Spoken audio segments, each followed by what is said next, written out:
Om Shanti. So, today we will talk about something that is very important and a little deeper than what we have been talking and discussing until now. So, just answer one question for me. Do you believe in equality? Do you believe in equality? Yes?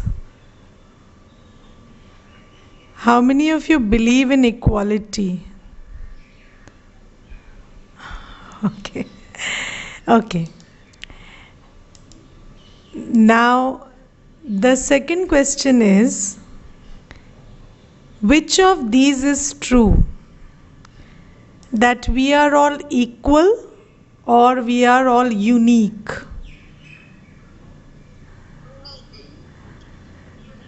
Unique. So, we can either be equal or be unique, or can we be both? Either, right? So, then we are not equal. Is it so? Yes? Are we equal or are we unique? We are unique. So that implies that we are not equal. And this is something that is very important for each one of us to know. Because equality is, this whole idea of equality is a very big issue. Yes? Because of this whole idea of equality, we are not able to appreciate our uniqueness. And this lack of appreciation for who each one is because of this idea of equality. Right? Now, we are all unique, and each one of us is unique by design. It's not because of what we do or how, it's just because of who we are. We are unique in ourselves. And do you compare yourself with others?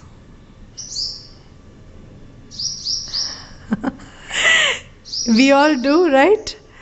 So if we are comparing ourselves with others, so it is said comparison is the thief of joy. Right? So you can either be joyful or you could keep comparing yourself.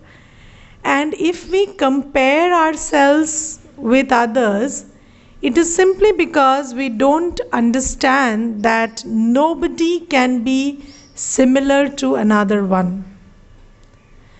And we are all different, unique, and worthy. If I ask you this, I have asked you this question. This less than greater than phenomena is a creation of mankind. Better, worse, less than, greater than, these are creations of the human mind, and these are creations we made in body consciousness.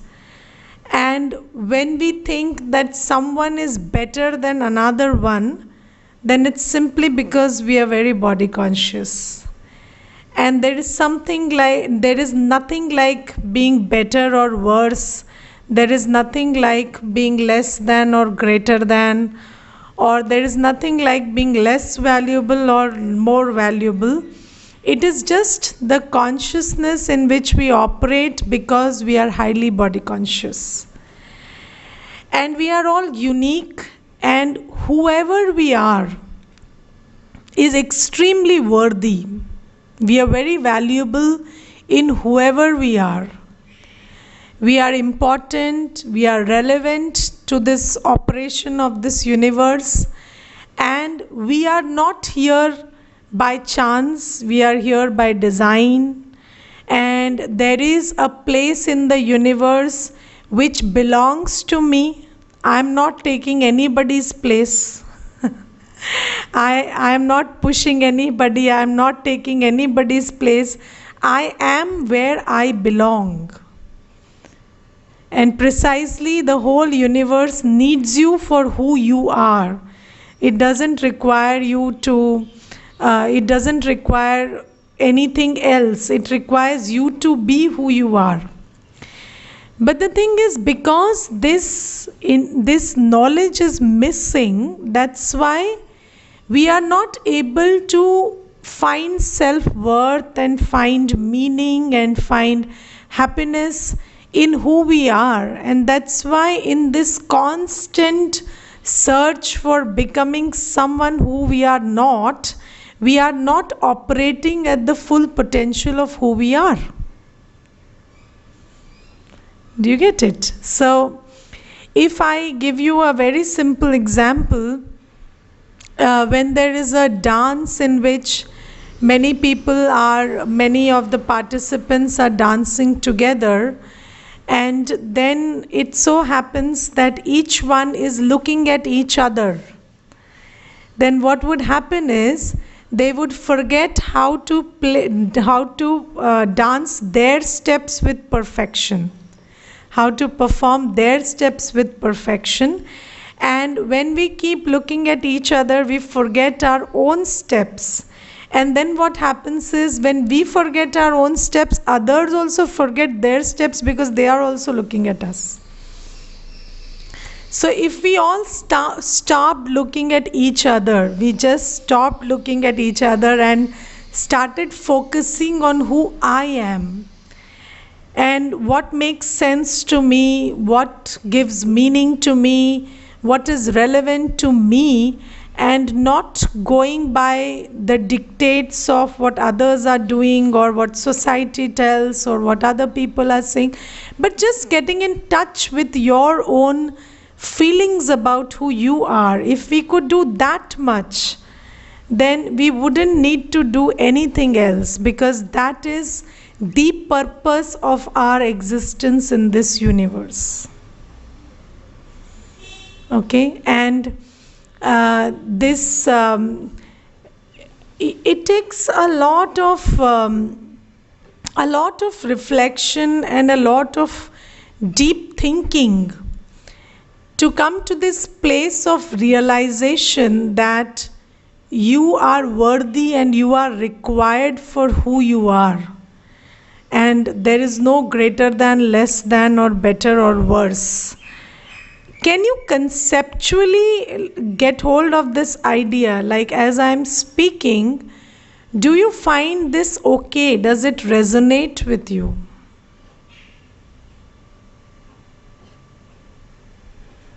We tried in the morning, but it was very difficult to make meditation by open eye.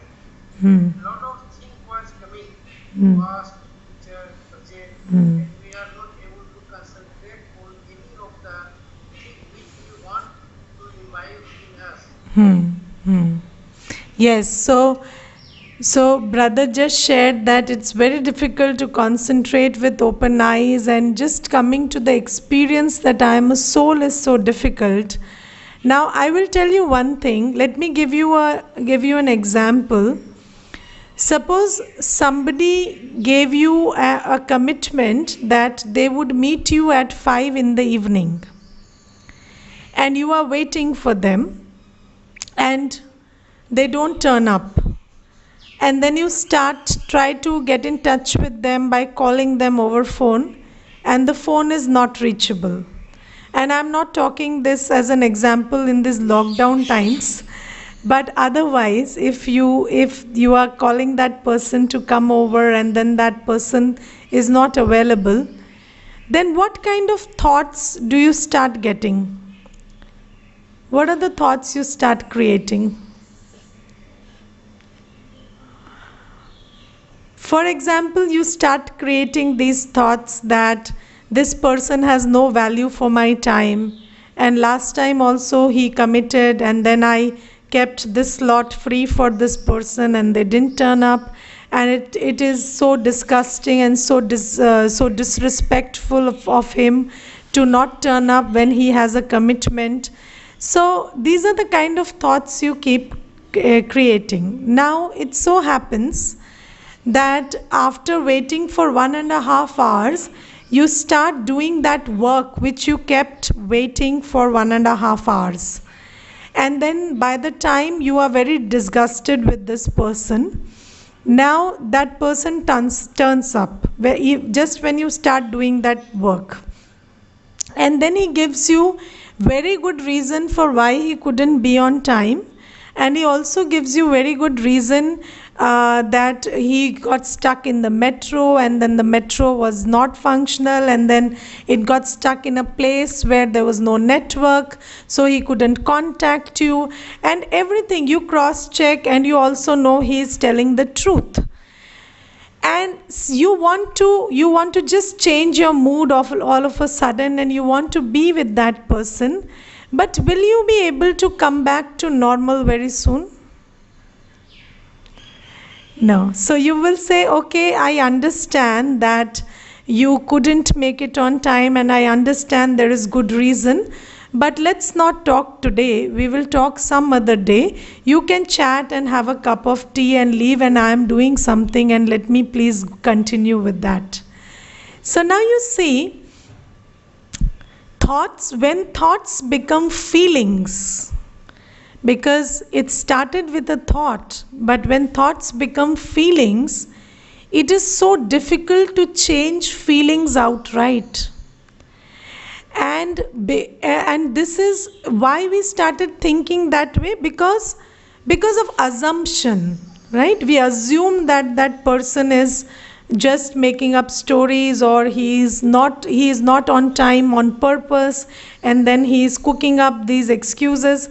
So we just assume things, and whatever we thought based on assumption gives rise to a feeling which is very difficult to change.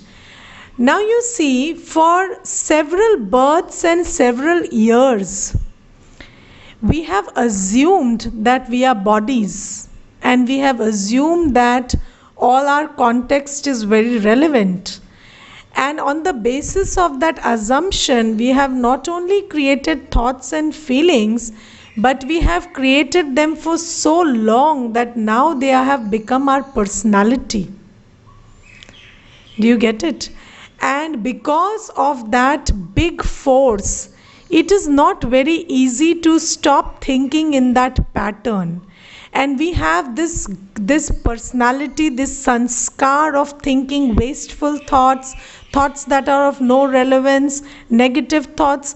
I will tell you one thing. Sometimes, when even after meditating for so long, if I just don't pay attention and I let my mind wander in some direction aimlessly, right? For example, I'm just sitting with nature and just not having control on my mind, or not taking conscious thoughts, and I just allow my mind to think whatever comes to it. Then when I sit and try to actually have a good meditation experience, it becomes difficult, because for 1 hour I have allowed my mind to wander. Yes, so this is how, and can you see how easily habits are formed? For when the lockdown started, you were very worried about how you would stay at home, and today you are worrying about how you would go back to work when the lockdown is over. So habits are so easy to form, and it takes 21 days to form any habit. And here we have habits which have stayed with us for so long that it's over births and over lifetimes. So definitely it's not going to be easy, and we have to be patient with us, and also being dispassionate. this word dispassionate I like very much, because when you do anything by investing a lot of emotion in it, you can't do it for very long. Right? For example, just sitting through a 45 minutes meditation will become very difficult if you are looking for experiences and looking for this and that. But just, like a practice. I will tell you one thing: whenever I take up any practice, whether it is training myself in a certain kind of diet or exercise or meditation or anything, I do it with dispassion, which is, I just say I have allotted this time to this time for this activity, and I will do it come what may. And I don't care whether it gives me any result or doesn't give me any result. And if you keep doing it, then the result will follow. But if you keep waiting for the result and waiting for signs and waiting for consequences, then it becomes very tiring, because you are waiting so much that so much of energy is getting expended in waiting, that you're actually not doing that activity very, you cannot sustain that activity for very long. Do you understand this? So you have to be very dispassionate when you do something. For example, if your child is not obeying you, and you start talking to them nicely and introducing these practices of seeing him as a soul and doing stuff, and if you're really looking for consequences, you will be disappointed, because he won't change in a day. But if you keep doing it without looking for consequences, then after some time you will see the consequences. Yes, so let the consequences come by surprise. Do everything dispassionately, which is meditation and everything. Just sit. I have allotted this 45 minutes, so I have to sit and I have to do whatever I can. And even if it doesn't lead to any experience, that is okay. So this is how you have to do it. You have to commit to making it a part of your daily life first. Only then will it give you result. Do you think somebody will give you result, or something will give you result even when you have not committed to it? Like, it is conditional commitment, that if I get a result, I will commit to this. If I don't get a result, I will not commit to it. So do you think it's a good way to have a relationship with something? No. So you have to take up meditation, you have to take up the practice of soul consciousness, you have to have faith in Baba and just be with him. This is your time to be with your father. It doesn't have to be an enlightening and enriching experience all the time. Right? You be with your parents just like that, right? So you have to be with Shiv Baba even when the experience is not marvelous and fantastic. And when you just commit to this, then you will have an experience. So Baba says, first you have to have Nishchay in me. You have to know that I am who I am, and you have to be with me whether I give you something or not give you something, and then I will decide whether you deserve something or not deserve something. Okay, so this is something.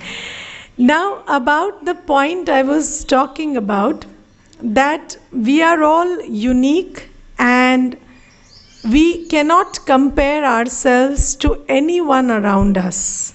And there is no greater than, less than, better, worse, worthy, unworthy. And we should stop looking at others and start looking at ourselves to figure out what makes sense to me. Right? What makes sense to me? What do I feel like doing? Okay? Now, when you slowly start on this process of thinking, because this is not the way we think until now. So we don't know how to be, or we don't know how to actually discern or listen to who we are from within. We don't know how to listen to our calling. When is the last time you listened to your heart?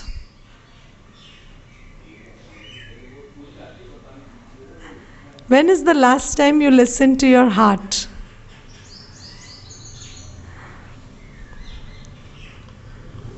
When I was in See, so when you were in school, you listened to your heart. So this is something, we don't listen to our heart very often. We listen to other people and we decide what I should do and what I shouldn't do based on many thoughts of ego and comparison and the indications I am getting and the expectations I am expected to fulfill and this and that and the other.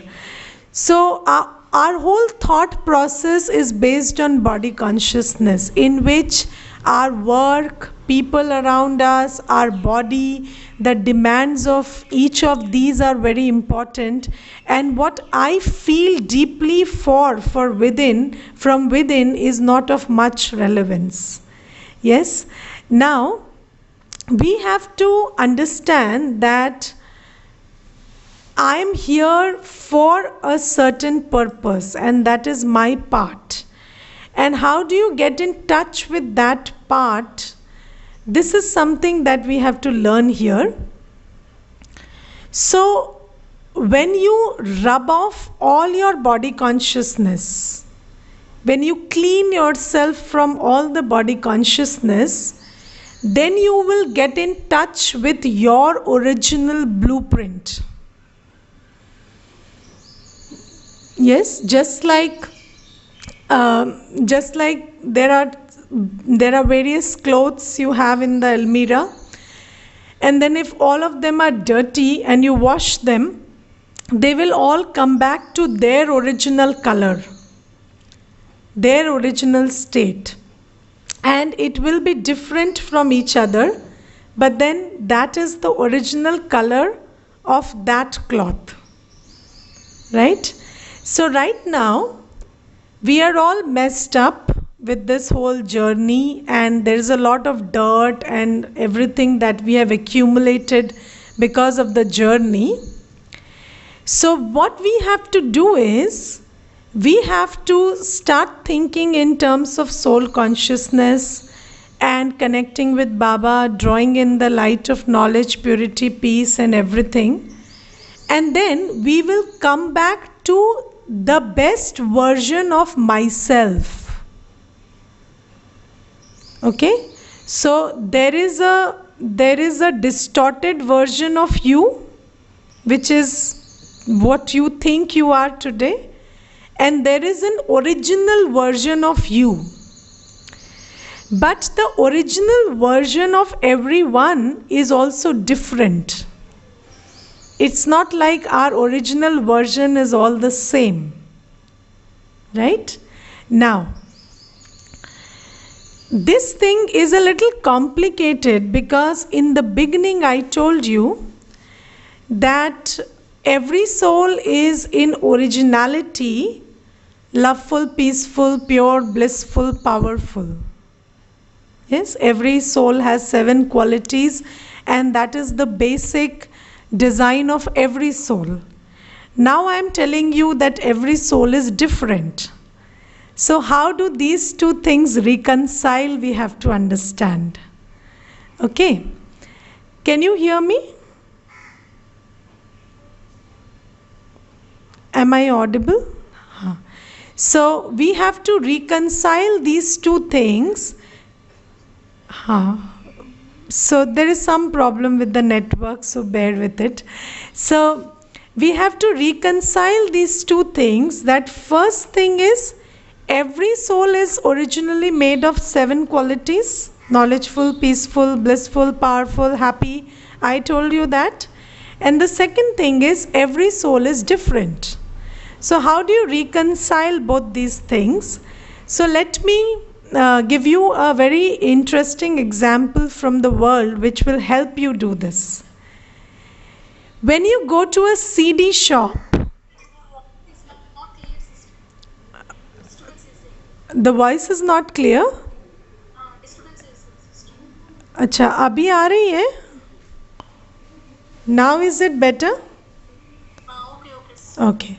So did you understand? I'm asking you to think about these two things. A, we are all pure, peaceful, loveful, blissful, powerful in our original state. And B, we are all different and unique. Right? So how do you reconcile both these things? So when you go to a CD shop, a shop which sells CDs, so in that shop, how do you know which CD contains what?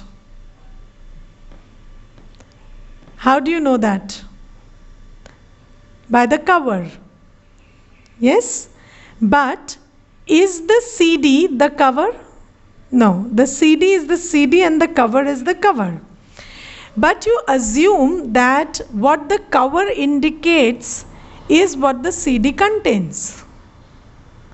Yes? And then you see the cover and buy the CD. And then you expect that when I put it in the player, then it would play the sound that it's expected to play because the sound would correspond to the cover. All right? Now, but if we look at all these CDs in their pre-recorded state, when they are not recorded, they are empty, then they are all the same. But with that recording, each one is different.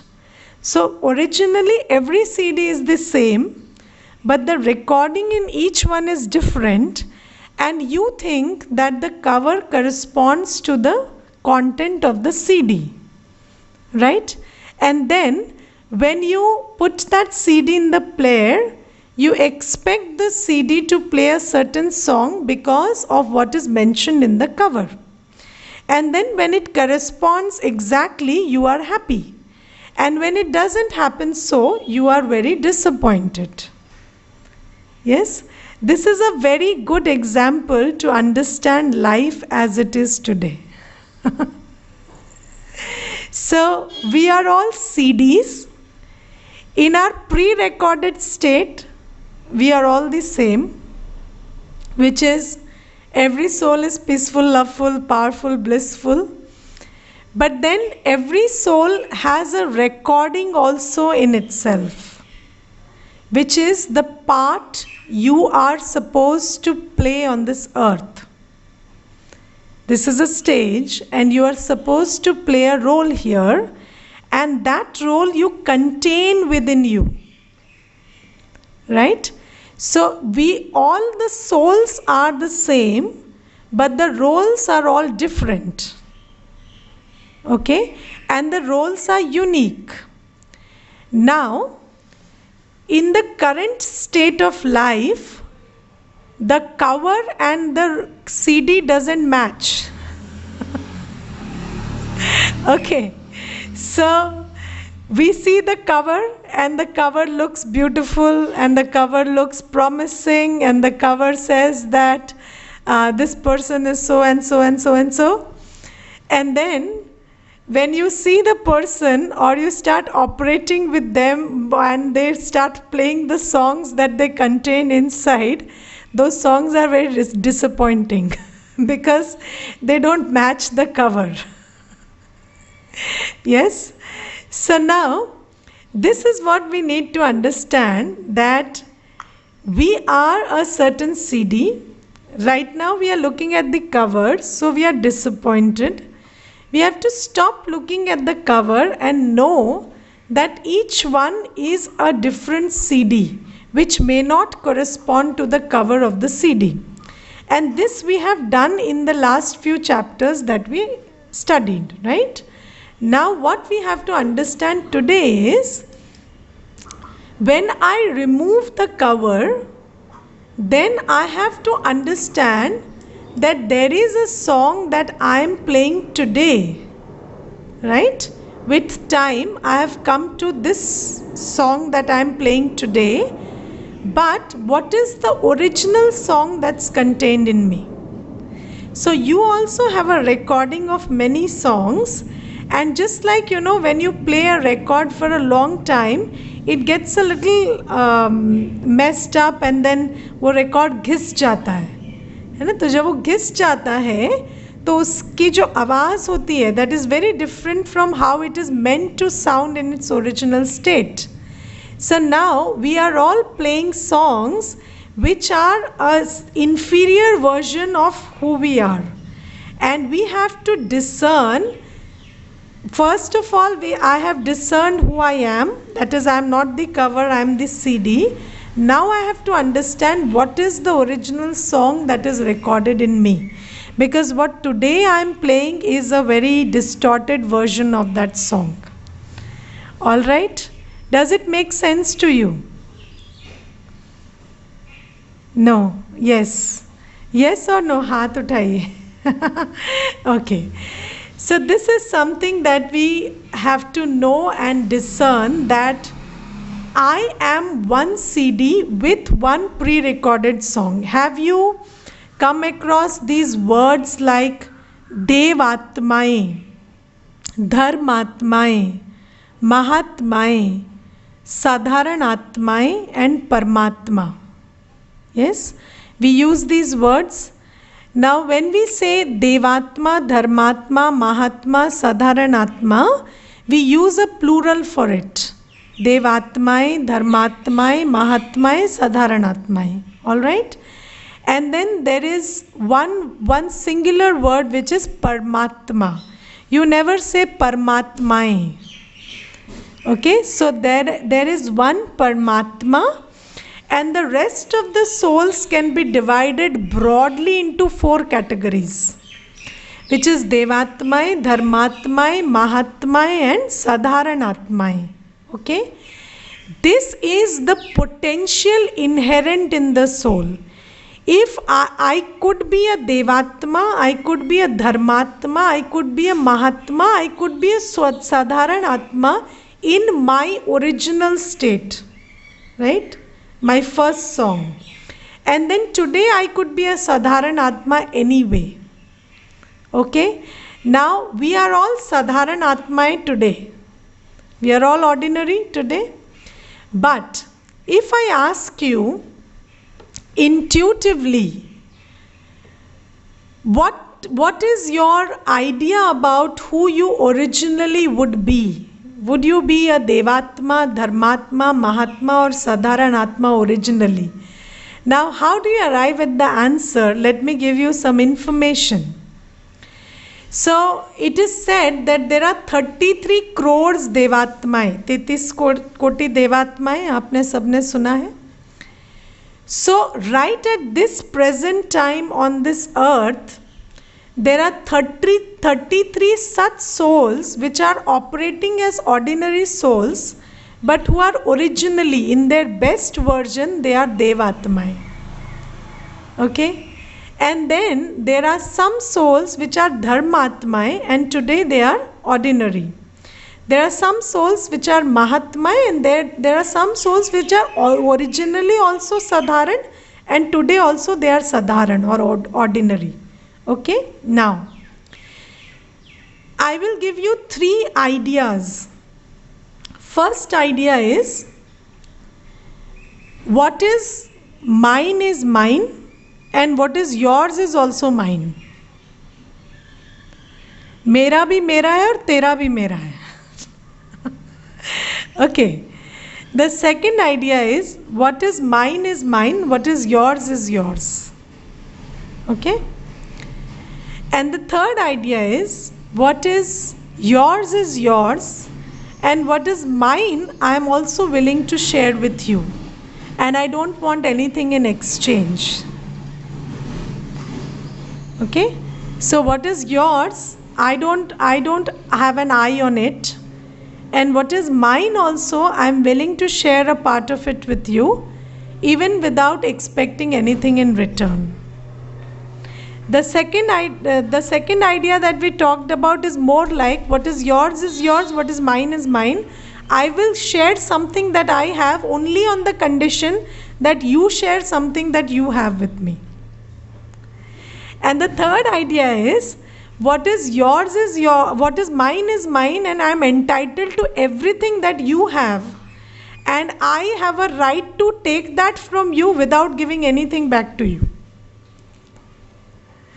Okay, so which of these ideas of living life do you find okay for your personal behavior? Like, which idea are you more in consonance with? Like, do you feel that I innately I am that person who wouldn't mind sharing something that I have even if I don't get anything in return, or you are that person who wouldn't give anything that you have without taking something in return, or you are that person who doesn't like the idea of giving anything to anybody despite they doing anything whatsoever they feel like for you. So, which idea does your personality intuitively resonate with? Third one, or the third one means the I will share what I have without you giving anything in return. That is the third one, right? So, how many find that the third idea is okay? Okay, so you're willing to share something you have without getting anything in return. How many say the second idea is okay, which is I will share what I have, but you have to give something in return? Okay. Okay, and how many say I will not share anything from my part even if you give me your life? And what about people who are saying nothing? So you all have to interact a little, and I can't do this one way thing all the time because it is a little exhausting, because you have to cooperate a little with me, है ना? ठीक है. So now that we understand what these three kinds of intuitive sense of who we are is, if you belong to the first category, if you resonate with the idea that I am willing to share what I have without you giving anything in return, that is the sign of a Devatma. Yes? And today, maybe you feel that you cannot give without taking, but if I ask you, would you like to be that person? If you got enough power and help, would you like to be that person? Then most of us would say yes, I think. Yes, would you like to be that person who is able to share their gifts without taking anything in return? So most of us would like to be that person, and that is a reflection of our being a Devatma. And those who don't find this idea comfortable at all are not supposed to be Devatma. Okay, and I don't think you can sit here without finding it okay, at least as an idea, that I should be able to share my gifts with others without expecting anything in return. Somewhere this idea must make sense to you if you are sitting here. And this is the design of the universe, that if you have come up to this class and there is a reason why I didn't cover this session up to the 29th and I did it on the 30th.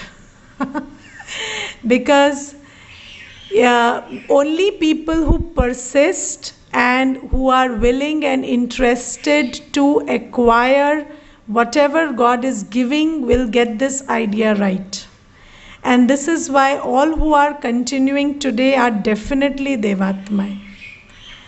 Okay, so this is the sign that you are a Devatma. Otherwise you wouldn't persist in even listening to a knowledge which asks you to be soul conscious, which asks you to be happy and peaceful come what may.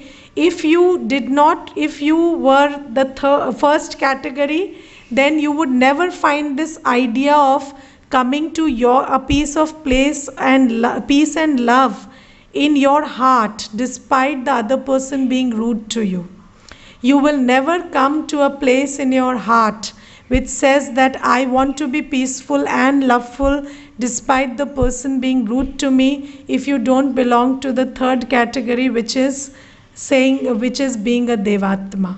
Okay, so now that you've heard these ideas for so long, definitely you resonate with them. That's why you're sitting here. All right. So, this is who we are right now. This is who we are originally, but right now, that capacity within us is a little spent up. So, we are a little worn out with our journey. Now, what happens is, as we start to pull our attention from everything else and connect with our original nature more and more, and have relationship with Baba, who is the epitome of being, of what a giver is like, then we start getting in touch with the giver that is latent in us. Yes.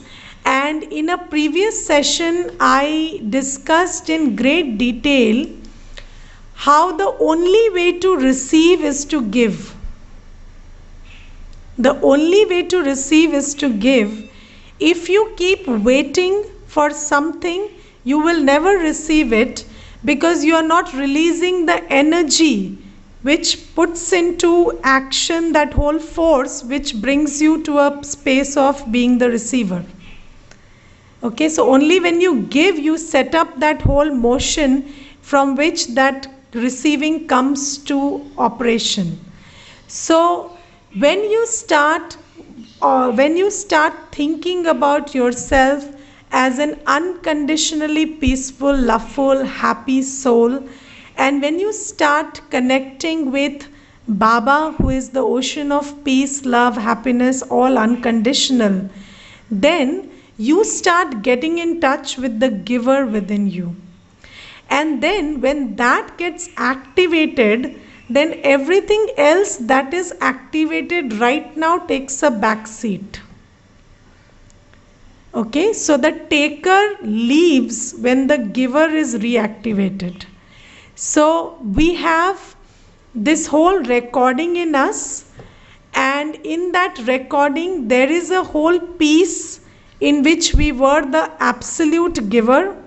And this is not true of everybody. I am telling you, every now and then, everybody is not a giver by original design, and not everybody will start giving even if they take up this knowledge of giving, or they will never come to take up this knowledge of giving because they are not originally a giver.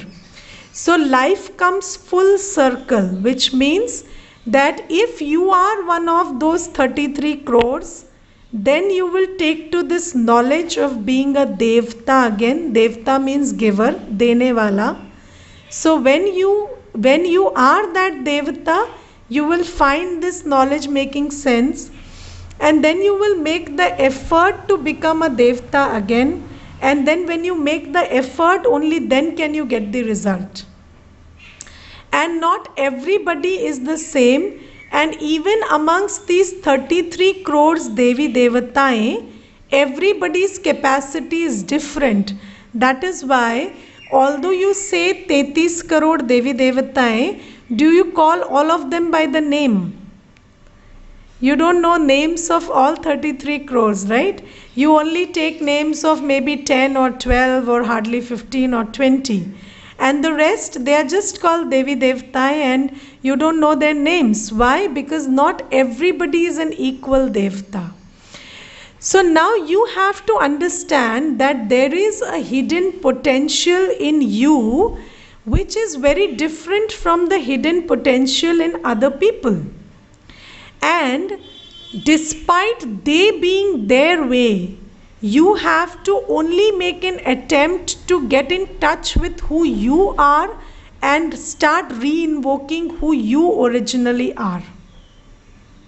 You know, I will share an experience in my journey on this path related to what I am talking about today. So I had this tendency of looking at other people, and looking at other people not basically from the point of expecting something from them in terms of whether they would give me something or not, But then I wanted them to be perfect according to themselves, like not according to themselves, according to me. So I had this expectation that people should be perfect according to my definition of perfect. And although I would use this phrase that, see, it doesn't matter to me, but if you did it this way, it would be good for you.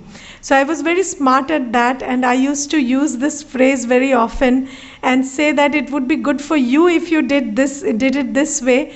But actually, it was about me and about my prejudice about how people should do a certain thing. Now it so happened that I came into Gyan and I started practicing soul consciousness and knowledge, taking knowledge, meditating, all that I was doing. But then this thing, this tendency of looking at the other person and qualifying their actions as right or wrong, or negative or positive, or perfect or imperfect, this tendency took up a lot of my mind space.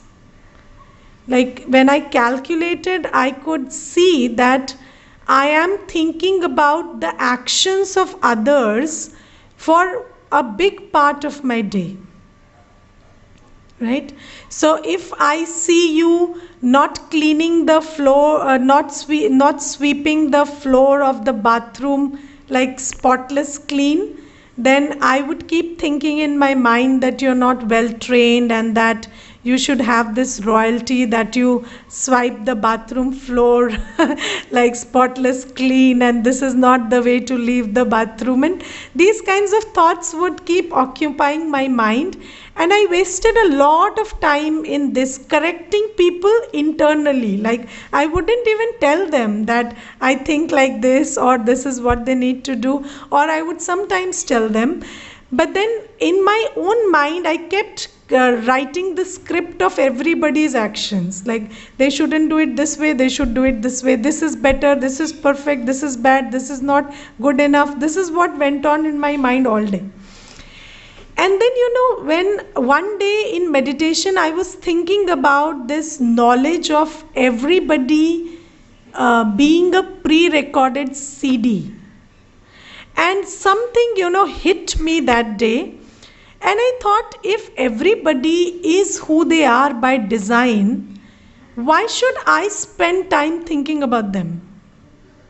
And they are who they are, and if they intend to change themselves, they will get the knowledge, because when you send out an intention, it will fructify in some manner. So they will change when they want to change, when they need to change, when it's time to change, or I do not know whether they should change or not change. But the thing is, I'm spending a lot of my time and energy thinking about them. And when this hit me that if everything is pre-recorded, why should I waste my time and energy thinking about them? Because in doing that, I am not operating at my full potential. And when this realization dawned on me, this was a kind of an enlightened moment. And from that day onwards, I completely stopped thinking about everybody. Like whatever they did, I said it is by design. I just created this thought, it is by design, and they can't change it, I can't change it, so no use thinking about it. They are who they are, and that's okay with me. So when I started creating this thought and putting a full stop to every other thought that I was tempted to think, then my personal effort got better and better. And I started getting more in touch with my potential of being peaceful and happy and knowledgeful and productive and essential and meaningful all the time. And I started reflecting more on Baba's knowledge and Baba's purity and Baba's peace. And then when I started reflecting more on that, it started entering me or penetrating me, the soul, more and more. And that is how my stage on this path improved. So, this piece of knowledge that it is what it is, and everybody is who they are, and they will come back to being themselves at a time when they are destined to come back to themselves. And it is my time to come back to myself. So, let me focus on how peaceful, how loveful, how knowledgeful, how discerning I can be, and stop thinking about everybody else. So, when you start pulling your attention from everything and everyone around you and start focusing on yourself, you are very soon able to get in touch with your blueprint. And this is the best that we can do in this life. There is nothing better than this that we can do in this life, because even if I try endlessly, there is no hope of correcting something externally. So if I understand this big piece of knowledge that everybody is a certain kind of a CD with a certain kind of a recording, and that recording is perfect, and that is the destined recording of that soul, and I cannot make them something else apart from who they are. They can get in touch with the best version of themselves, but only when they want. I can't do that. Okay, so when you get this piece of knowledge in your heart and it sits in your heart, then you start making an effort in the direction of arriving at the best version of yourself.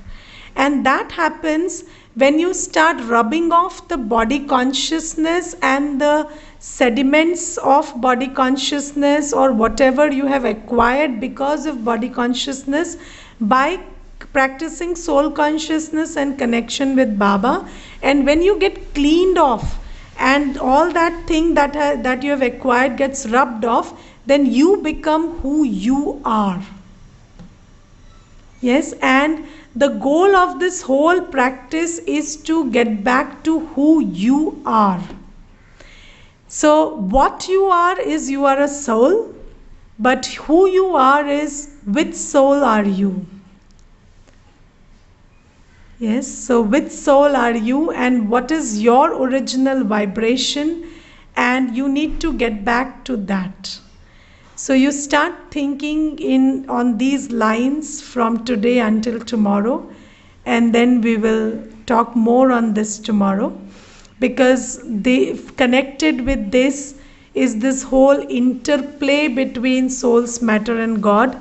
So today I will urge you to start focusing on your steps in this choreography.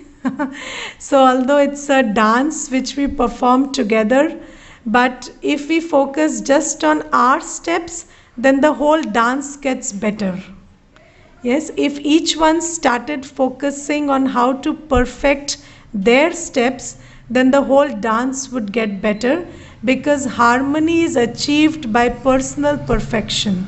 When each one gets in touch with their original blueprint, then the whole world will also come into harmony. And believe me, everyone is doing their bit, so I just need to do my bit. All right, and when I start questioning their bit, I stop doing my bit. So this is the beauty of it. So let's meditate for some time. Today I will send you a video on WhatsApp which will give you a good idea about how to create visuals in meditation. So when you sit in meditation, you might be finding it difficult to create visuals. So I will send you a video which is recorded in the voice of Shivani Ben. It's a very beautiful video and very beautiful commentary. So you watch that, and in that video you will get an idea of what Paramdham looks like, what Shiv Baba looks like, and what the soul looks like, or at least how you have to visualize yourself and Shiv Baba when you are trying to connect with Baba. Okay, so let's meditate for some time.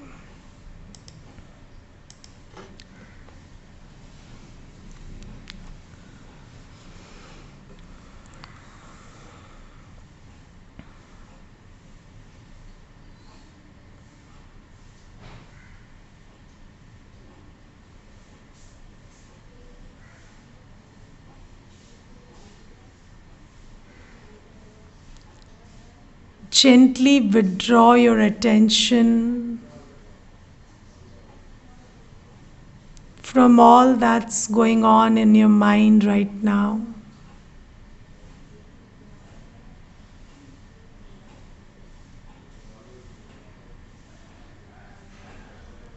And in this moment of awareness,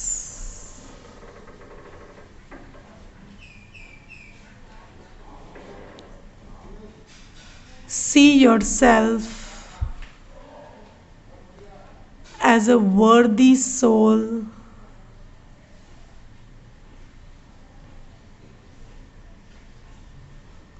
playing your role on this stage.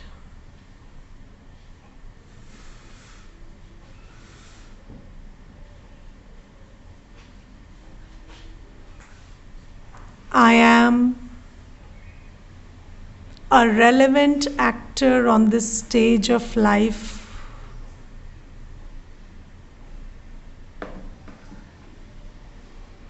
A very important part of this world drama.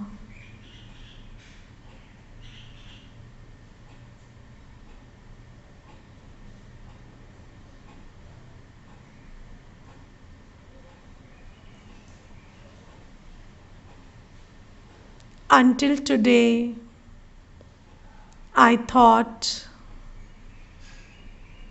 that I am relevant because I do something in this world.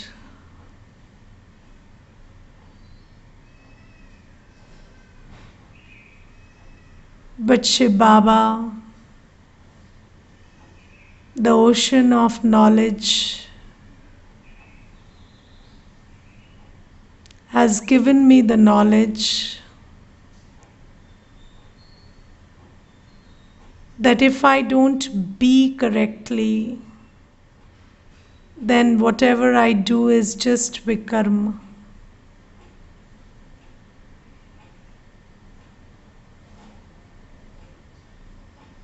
Until this date, I kept doing and doing and doing,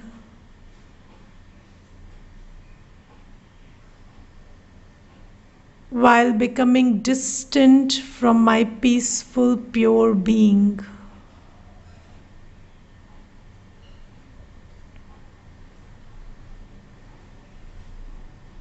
I kept comparing and criticizing and just focused on the doing.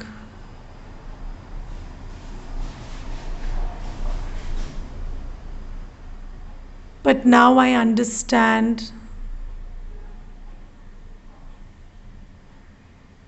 that the being must precede the doing. My worth, my value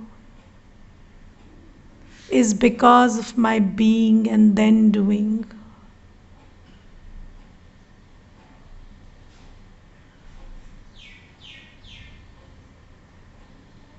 So now I stop thinking in all those patterns that taint my being.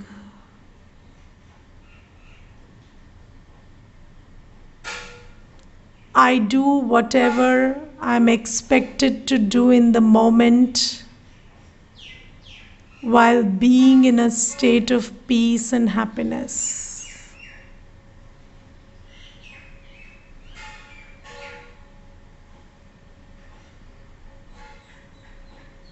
And now I understand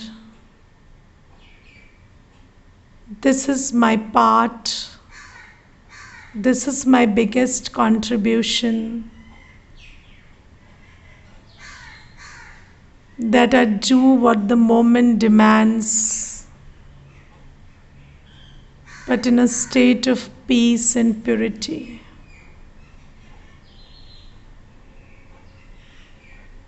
I am valuable because I am. The state of my being is what recharges the universe. My purity, my peace is the light of the universe.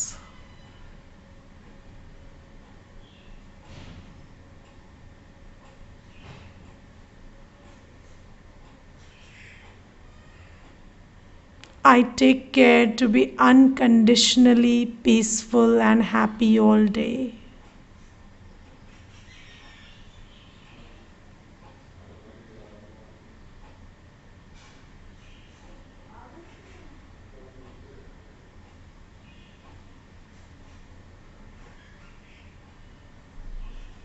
Let's sit in this feeling for some time.